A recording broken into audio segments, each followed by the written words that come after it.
chat. We'll also post it on our website for future reference.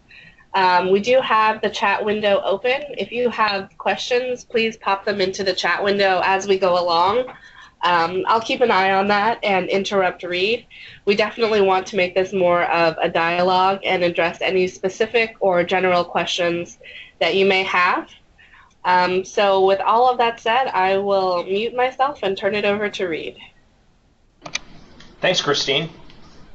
So thanks for everyone attending this session where we're going to be talking about the latest SQL Server technologies and how that impacts many of the organizations that we serve on a regular basis. As Christine mentioned, I certainly want this to be interactive, so if you have any questions during the presentation, please deliver those via the IM, and we'll try and get to them as we go through it. So why are we on this call? The first and most important reason, and I talk to customers about this every day, is that there are versions of SQL at many of the organizations that we support that are quite frankly nearing end of life. And that can be a very challenging position to be in as a business. Many of us view SQL and the databases at our environments as almost the institutional plumbing. It's there, it works, we don't need to adjust anything, we just assume that it's doing a good job as buildings age. But occasionally those pipes do need to be replaced, and with SQL Server there have been a significant number of changes over the past couple of years to really enable some new scenarios that you wouldn't otherwise be able to take advantage of. So when you think about when SQL Server 2005 was developed, I mean that was 10 years ago. Even looking back to SQL Server 2008 or SQL Server 2012, those products are 3 or 4, or in some cases 7 years old at this point. And so you really do need to be thinking about what the options are for you to be able to take advantage of the newer features and capabilities to address your business pain points. Because honestly, moving to a new version that doesn't address any pain points is a silly thing to do. So what are those business challenges once you get out of support? I mean, the biggest one, the easy thing to recognize, is you won't be able to get security updates, patches, or support. If a problem occurs and you're running a SQL 2005 workload, or if you're running an application that has SQL 2005 on the back end, and even though you may not interact with it much, that application, support for that application may not be supported.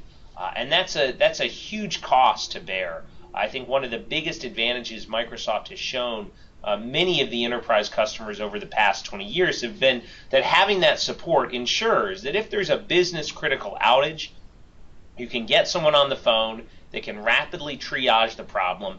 If you're leveraging a partner like New Signature, they can also have backup to higher tiers of support. It just makes your costs go down extremely, because you know at the end of the day you can get someone on the phone who can solve that particular problem. When you don't do that, when that support is not there, it becomes much more of a Wild West approach to troubleshooting, because you don't have the knowledge that you're going to have people who can actually support that environment. That in turn tends to increase your operations cost, because ultimately the way that these systems are configured are such that you have to have people who are aware of the intricacies of a product that's over 10 years old. You may have refreshed your IT staff multiple times since then, or you may only have 2 or even 1 person who's aware of those types of dependencies. We see this with a lot of customers where I'll have a conversation with them and they'll say, well, yes, of course, SQL 2005, that's incredibly old. We're not running SQL 2005. And upon digging in a bit, they realize they just haven't been exposed to the fact that an application that's in use at their organization is leveraging SQL at the back end. And so some of these discovery motions really are critical to make sure that you can get in and protect your organization before a problem or an error occurs. Your Microsoft account rep should certainly have the knowledge for what you're licensed for, but we've seen organizations that have been licensed to use SQL 2012 and SQL 2014, and they just hadn't actually made the effort, the lift, to move to the new version, which puts them in a very dangerous spot. Ultimately, of course, this can be customer facing. If you have something that is an application that people are leveraging and it goes down, you actually have to declare that an outage, and that can cause you to lose customers, or in certain cases to be out of compliance with things like PCI. So what options do you have? We see a lot of customers who are excited about all of the motion in the cloud space over the past 3 to 4 years, and say, hey, this is great. Okay, I'll use this opportunity to move to the cloud, and then I'll be okay. And the answer for many of those customers is simply moving a SQL Server 2005 instance and running on a virtual machine in the cloud doesn't mean that it's somehow supported or patched or updated. Regardless of what cloud provider you use from a hosting perspective, or even a traditional data center, simply moving it to a new infrastructure model where you spin up a new virtual machine, you install 2005, and you connect to it, you're still going to be in the same position. And so that doesn't help you. The other common response that we get from some customers is, well, we know that this application is out of date. We know that SQL 2005 is bad, but we can't get any traction to be able to replace this application until end of life occurs. And so we're going to wait until literally the last week of support and then surface that up to stakeholders in the executive team to ensure that we can get budget and motion forward to move. And I will say this as a member of New Signature's executive team, nothing is more frustrating than when someone holds on to a problem until you don't have any options. And so that's a really bad move to make. Instead, you've got a couple of months.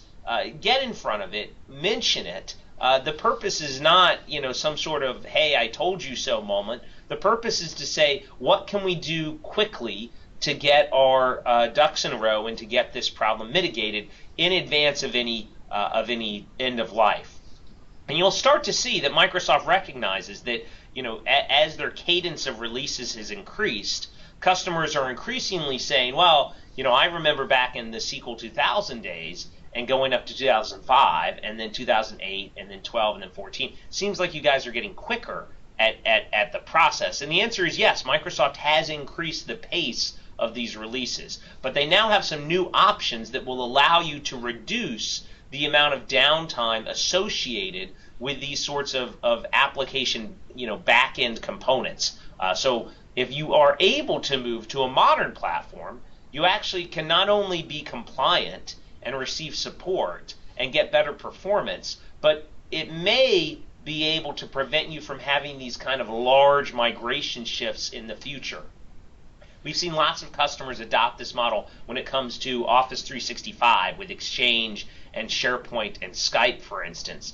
Rather than saying that they need to, every 3 to 5 years, do an Exchange upgrade, they've simply moved to a software as a service model, and those upgrades are included in the service. Even things like Office and Windows have now moved to a model in which the new features and capabilities will come out on a regular cadence, and you can choose what speed you get those features at. So that's what customers need to be thinking about when they start thinking, hey, if I'm going to do this modernization process, I know that SQL 2016 is going to come out at some point. Do I want to wait? Do I want to go quickly? And Microsoft has provided several options to get you to move forward.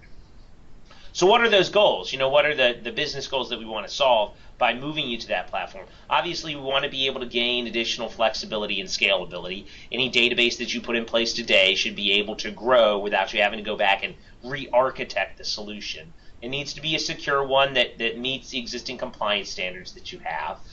We've certainly seen lots of customers who say, hey, I've got a lot of infrastructure today. I'd like to either condense that infrastructure from multiple locations or optimize it because it's not being leveraged at quite the optimization that I would like to be able to do from a budgetary perspective. So any database that you put in place should be targeting those options. From a business level, certainly you want it to be able to be responsive and to be able to make your applications work properly. But from a broader sense, you want it to be open in that the data that's contained within this database is data that should be driving all of the business decisions that you make on a regular cadence. We've seen lots of customers where they have 1, 2, or 20 apps, and those apps are all dumping information into a set of SQL tables within an older SQL server. But that SQL server has, from a business intelligence perspective, been largely ignored because there haven't been easy ways to hook into that data. And so when you move to a new modern platform, one of the other ancillary goals should be able to say, it's great that our people in the field use this app that we wrote 5 years ago to access this data, but we should also just be able to get access to the raw data to run reports, to be able to pull out a data model, even connecting multiple databases to ensure that we can get that intelligence without having to rewrite an application from scratch. So from an all-up perspective, Microsoft has built the modern SQL platform to address each of these areas, to achieve mission-critical performance, to maintain your security and compliance, to make sure that your data infrastructure is optimized and that you're not wasting money on servers and switches that you don't need, and to make sure from a business intelligence perspective that there's a common tool exposed to individuals either through a web interface or through the most popular BI solution on the planet, which is Microsoft Excel, to be able to get access to all of those components within your existing environment. So what are those features and how can you take advantage of them? I'm going to highlight two very quickly before we go into what that actual process looks like. Because ultimately, it's great to know that SQL Server 2014 and Azure working together can solve a lot of these problems. I think a lot of customers off the top of their head would say, well, I know even going from 2005 to 2008, I would have gained features. Going to 2012, I would have gained features. Certainly going to 2014 and beyond, there are going to be a lot of features, but it's that process of moving that's the real question that I have. And I think when I talk with customers, it's akin to, if you can think back 15 or 20 years ago, Microsoft was selling Office applications, and Word 97 came out, and then Word 2000 came out. And the differences between those two products were a large number of features. You gained a marginal amount of efficiency when you went from Word 97 to Word 2000. Things were a little bit more intuitive. There were perhaps a few more features that allow you to create documents more quickly. That's a small percentage gain. When you look at today's modern Office suite and going from something like a Word 2003 or even 2007 up to the latest version of Office with Office 2016, you can now do things like co-authoring, where multiple people are working on a document together in real time. That's not a small percentage change. That's a huge difference. That's a revolutionary change rather than an evolutionary one. And that's what we're seeing on the SQL front, is organizations that have used SQL back from the early 2000 days to 2005 simply aren't aware that these capabilities can address common business pain points. Things like the always-on capability to have HA. That's been around for almost 3 years now. It's a huge advantage to organizations to be able to take advantage of that. The ability to spread your databases from an on-premises installation where you're responsible for all the maintenance and management into a hybrid mode in which you use Azure to take off some of that load, that's capable now, and it really does change the way that you think about how these applications are going to run. So what does that mean? Well, from a brass tacks perspective, performance is one of those items that people instantly recognize. If you've got a large legacy database platform running on 2005, it's likely running on an older set of hardware and software. Often these upgrades come with the idea that you're going to get better performance, but simply moving to a new, faster set of processors and more memory doesn't guarantee that you're going to have increased performance if you continue to run SQL Server 2005. If you move to something like 2014, you can take advantage of the new in-memory technologies that are able to select specific tables that are the ones that are highly utilized, and to move those tables so that they're always running within the memory, rather than ever having to write those down to disk. I don't need to get into the technical weeds with this, but it is interesting to compare and contrast Microsoft's approach to this model, to in-memory technologies, to some of their competitors. Both Oracle and IBM, for instance, recognized that this was a novel way of taking advantage of falling memory prices, and effectively went out and purchased organizations that did this already. Microsoft said, okay, we're not gonna bolt this onto our solution. We're going to make this a part of SQL itself. It's just going to be part of it, and you're going to choose which tables you want to do, and it will be available to every customer, regardless of the specific SKU that you purchase. It'll just be there. And the big difference there is that ultimately a bolt-on solution leverages a completely separate database. So that has significant impacts for the way that your applications and even your data scientists and developers access that data. They have to think every time that they put a query into the database, well, is this going to go to the in-memory one, or is it going to go to the regular database? With SQL 2014, it's all the same database. You just choose which ones are in memory, and they get additional performance. On average, a 10x multiplier to make sure that it just works without you having to rewrite your app or the queries that you're running. The other big feature that has come out with SQL Server recently that many organizations have only begun to adopt is the ability to have a highly available database system without the need for a very expensive infrastructure investment. So rather than having a series of expensive storage area networks where you're saying, hey, this storage is incredibly expensive, we're going to have to only put the most mission-critical databases on it. Effectively, you're able to leverage SQL Server to have not only 1 or 2 or 3 database failovers, but even a series of secondary replicas, so that if primary or secondary locations go down, you have the ability to have things remaining up and remaining working. A good analog for this is in the business productivity world.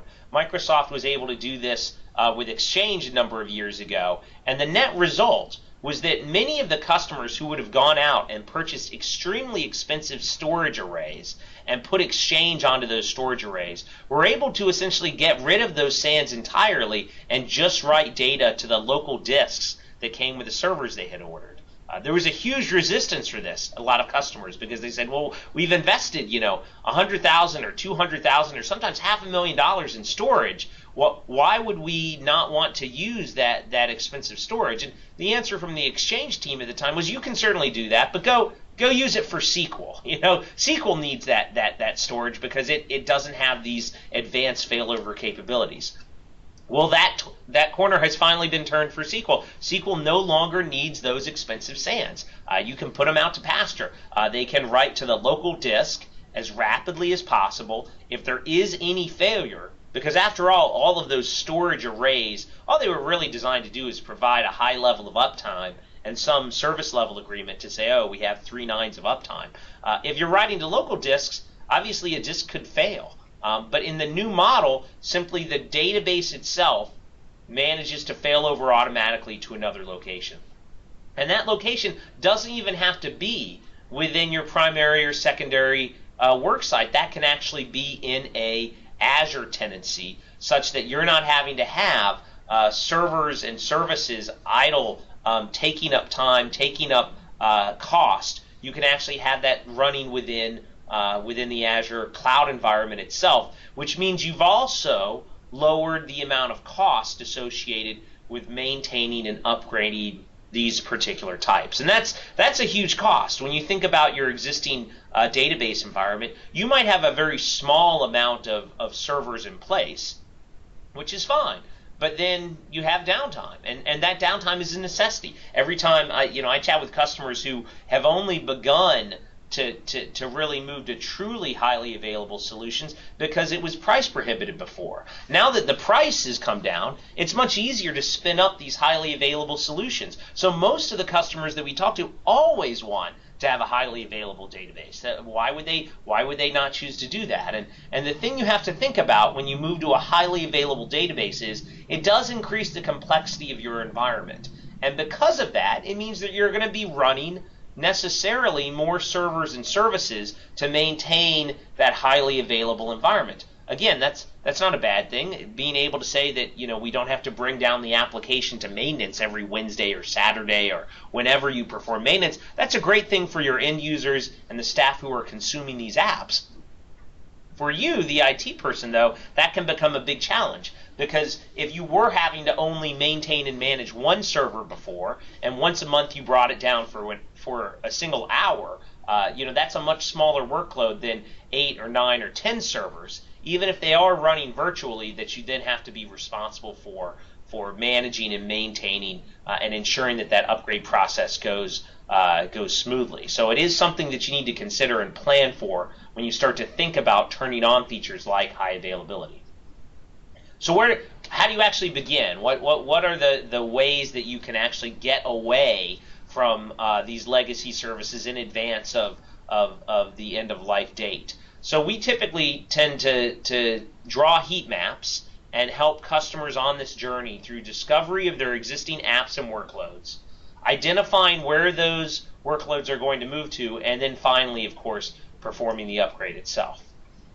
So what does that look like? Well, certainly a lot of the organizations that we work with, especially when you think back to 10 years ago, because that's when SQL 2005 really started to get rolled out, had a series of applications that were built upon this level of technology. Some of these apps may be mission critical. Some of them may be just nice to have.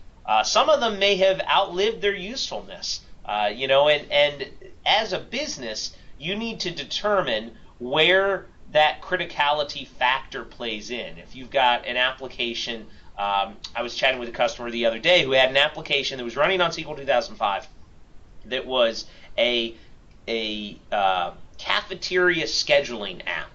It basically showed you what food was being served in the cafeteria for any particular week. Great app. Everyone used it. The most popular app at the organization because everybody ate in the cafeteria. It was a large organization, and so this app was heavily utilized. At the end of the day, the organization determined that app, which was an actual 32-bit app, might be better served to replatform it to a web-facing application, and as part of that web replatforming, that they could move the application, the back end of it, from SQL 2005 up to SQL 2014. So the goal here is to say, okay, we want these apps to be moved, and here's the criticality of them. As a business consultant, certainly, we always bring to the table a set of biases. Our initial thought was, well, of course you'll retire this cafeteria app. It's not business critical, but it was something that everyone in the company used every single day, and people loved it. It was something that if that functionality had been removed, the business would have been sending a signal to their employees that they were not as valued. And so, you really need to sit down as a group, and it can't be an IT-only discussion, and walk through every single application. The Microsoft ones, obviously. You need to think about where there are solutions like Project Server or Dynamics CRM on premises. If there are applications that have been deployed that are Microsoft workloads, that's an easy one that you need to identify out of the gate. But then going to the custom apps you've built or third-party apps, you may be unaware that a third-party application, especially if it's a web property that almost everyone is interfacing through a single web page, you may be unaware that the back end of that web property is a SQL 2005 database. But going through and identifying the total universe of apps by type, criticality, and complexity and risk is the first step to ensuring that you have a plan for moving those apps to the next version of SQL Server. Once you've done that, once you've identified all the apps, then the real question is, well, where do you send them? What's the goal of being able to do this? And we chat with customers all the time where this is really the biggest the biggest gap. They recognize that they could simply move them in a large degree to the latest version of SQL Server. They could move them to SQL 2014. It would provide a similar experience to what they're used to now. But during that process, all of those features that we talked about, things like in-memory processing or making an application highly available, those are big wins. And if you don't think about that while you're doing that planning, you're going to miss out on a lot of capabilities, because some applications may need to be highly available. Others may not. Others, the availability may simply be, you know what, we've got a single database instance. That's going to be how we're going to power this. We're gonna take it from there. We don't need to actually step back and do any additional planning. But this goes to the larger conversation of, okay, we're doing this database modernization plan today. That's great. When Microsoft releases the next version of SQL and the next version of SQL, where will we be to be able to move through that model? And ultimately, I think that goes to a proper planning motion of saying, hey, as individuals, we want to make sure that we move to the latest platform. But when the next version comes out, what is that migration effort going to look like? What do we need to do in order to take advantage of those capabilities? And a lot of the organizations that we work with haven't really thought about what that ends up looking like from a very basic perspective of, okay, if you move to 2014, what about 2016? What about the next version that comes out? And so some of that destination targeting needs to be a idea that ideally, if you had anything that you could do, you would put it on a platform where, honestly, the actual underlying database service would simply work 24/7, that you wouldn't have to be involved in quite so many updates and so forth. And that's a big change. I think a lot of the organizations that we speak to, even though they've started to think about this, haven't truly wrapped their head around when they would start to move things to those other workloads. Things like the cloud are seen as something that you might use Exchange for or SharePoint, but they haven't really thought about using that for the underlying database platform or for a new app that they're developing. They're used to developing things in the framework that was true 10 years ago. And so a large part of that involves planning and working with them to say, okay, let's do this to ensure that we are in a good position moving forward. So what does that actually look like? When you think about the scenarios that you can put together, we tend to break them into a couple of different silos. There's the physical model, which is probably the easiest thing to wrap your head around. You got a SQL Server now. You could continue to run SQL Server, just running it on 2014 the same way that you've done in the past. You could move to a virtual model. You could say, okay, well, instead of running it on the raw hardware, I'm going to spin up a VM.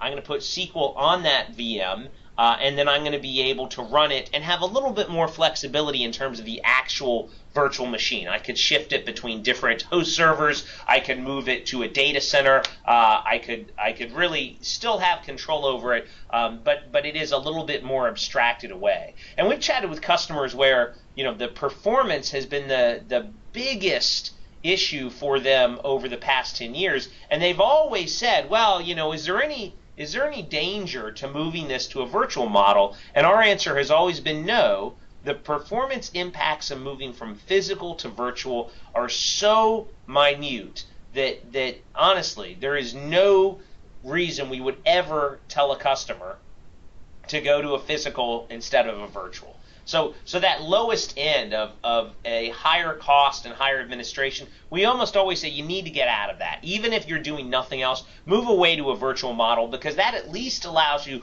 to abstract away the networking cost and underlying storage cost. And in some cases, I mentioned with 2014, it allows you to get rid of those very expensive SANs, which could be costing your organization money today and maintenance costs moving into the future.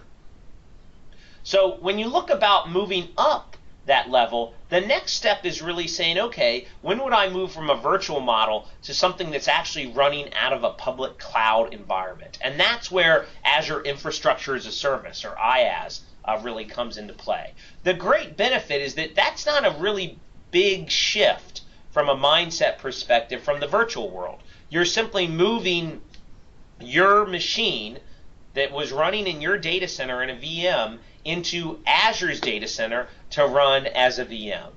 That's it. Those VMs running in an Azure data center have one-to-one connectivity back with your existing network, your applications, your staff. No one has any knowledge that this particular SQL VM is running in a Azure environment.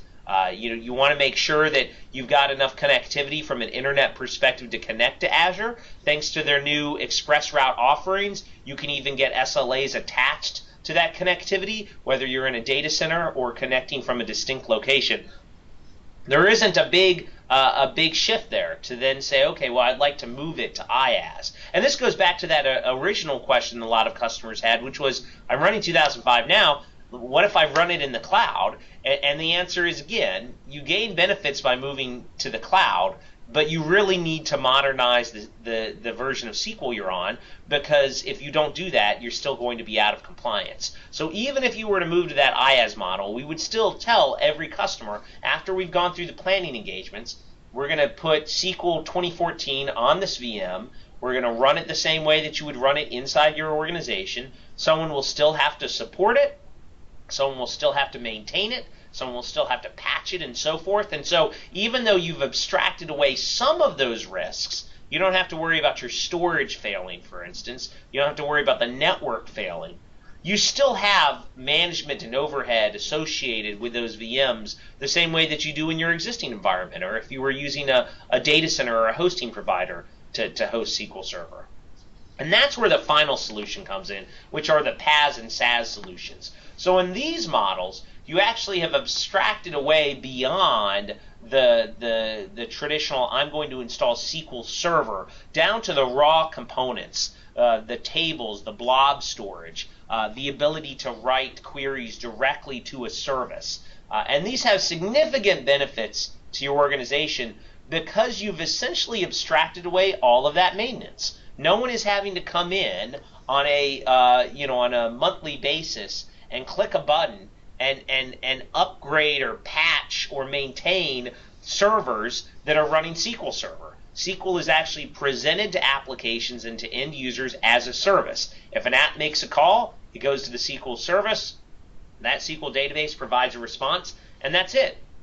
Now, it sounds too good to be true for organizations, because ultimately this means that when the next version of SQL comes out, when SQL 2016 is released, again, I'm just moving from one database to the next version. I'm not having to actually go through and re-architect how all of that functionality works. And it is great. It does mean that you need to think about how your applications work today, how they access the capabilities today. And it's not a one-to-one analog with a traditional SQL server. You're not going to be able to remotely connect in and change the registry and do all this other stuff with it. It's sold as a service. So you have less administrative controls that you can flip, but that ultimately means less administrative cost. You're not having to worry about backing it up. You're not having to worry about what happens if I get a bunch bigger. Am I having to go out and buy more disks? That's someone else's problem. That's Microsoft's problem in this case, to making sure that you're able to come in and have a 24/7, 365 of running application. So most of the customers that we talk to want to eventually get to that platform as a service and software as a service model. They may not be there today. They may not be capable of getting there in the next 12 months, but they recognize that ultimately that's where I'm going to see the lowest cost moving forward.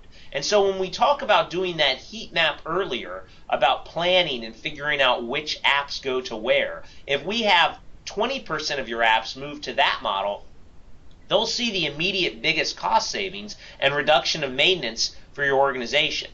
We may still have 80% or 60% that need to actually be running as a full-blown version of SQL Server running in a VM. And at that point, yeah, why not run that in Azure to gain predictability, gain the ability to abstract away networking and storage, and deliver a compelling value proposition to your end users and staff. At the end of the day, you may have 20% that you just say, let's get rid of. But however you map that, those items should map directly into these individual buckets to ensure that you're able to take advantage of it. You may end up saying, I want to run this in what Microsoft calls a hybrid scenario, in which some of those SQL servers are still running as VMs in your environment and others are running in Azure, and you can game out what the cost of that model is over the course of months or a year and say, this is how much we saved by moving these workloads to Azure, and these are the workloads that we would move next. So it may be a multi-year discussion of how you start shifting workloads into that environment.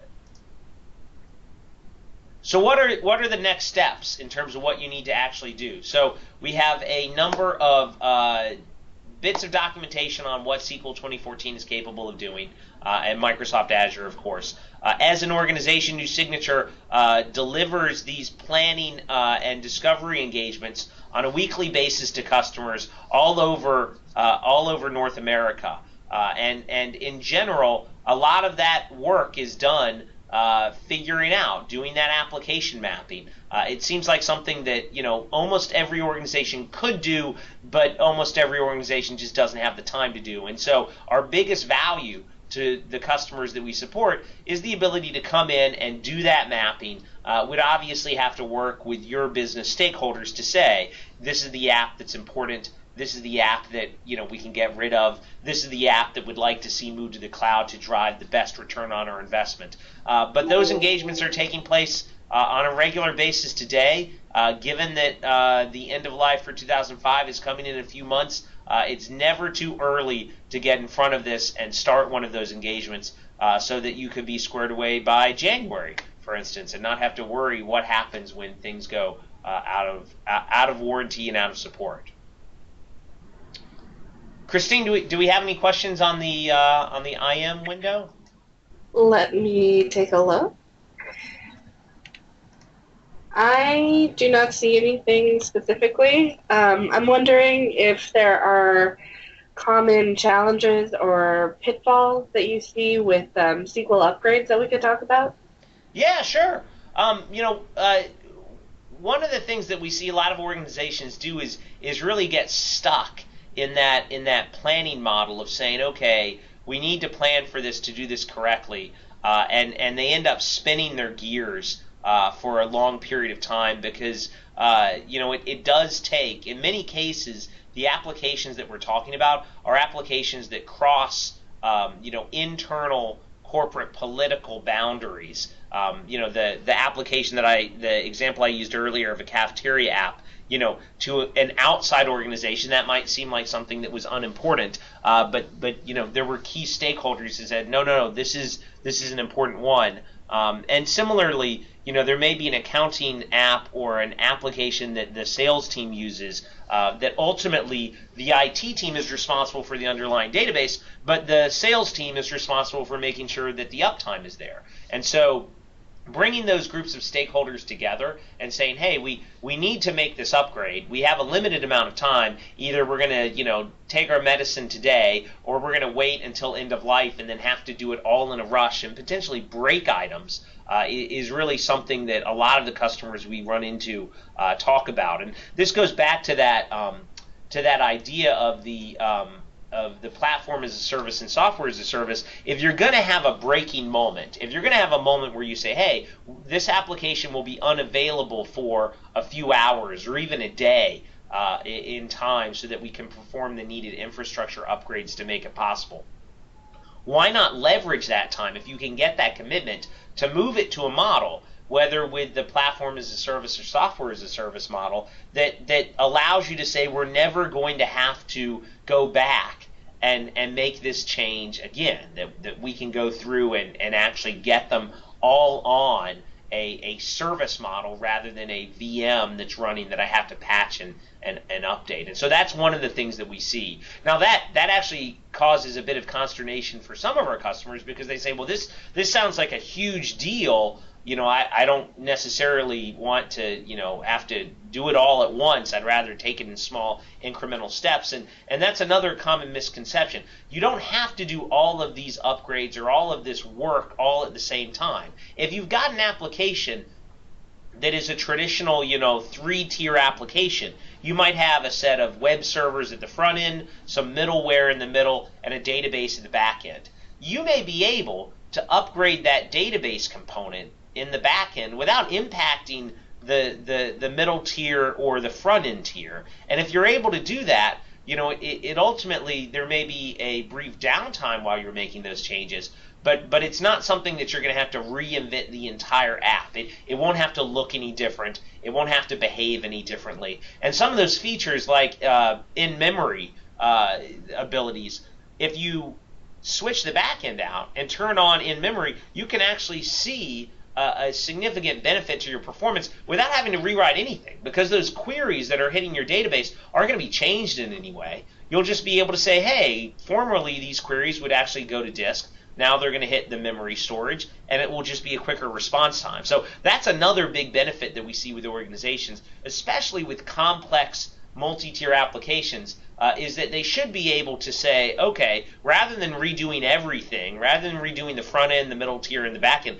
let's just focus on the back end first, get that up to speed, and be able to leverage that moving forward. And we see a lot of customers where their knowledge of the application may not be such that they recognize that SQL 2005, there might be a SQL 2005 database in the middle tier or even the front end tier. So being able to get in and dig in and figure out all the different areas that those components are in is a critical goal. And if we can swap any of them out to a platform or software as a service model, if we could take that multi-tier application and instead of running a bunch of on-premises web servers, actually switch it to using Azure websites, then again, we put in place a model that ensures that we won't have to do another round of upgrades 2 years, 3 years, 5 years down the road for those specific workloads. Other questions? It is something that I think comes up a lot with customers because, again, these concepts are concepts that, even though they pervaded other areas of the business, tend not to have been drilled down to the same level. Everyone assumes that email should be 3 nines of uptime or 3.5 nines of uptime. Not everyone recognizes that capability is now true for all of the databases in your organization. And as soon as people realize that, it really does change their perception of the applications. They may view the existing applications in your environment as ones that are old, primarily because they don't work reliably. Occasionally they're down once a month. So switching to a modern platform can really help level set with your staff, what the uptimes of those apps really are. I don't see any additional questions, Reese, so I think we can give people some time back. I think now would be an appropriate time to stop the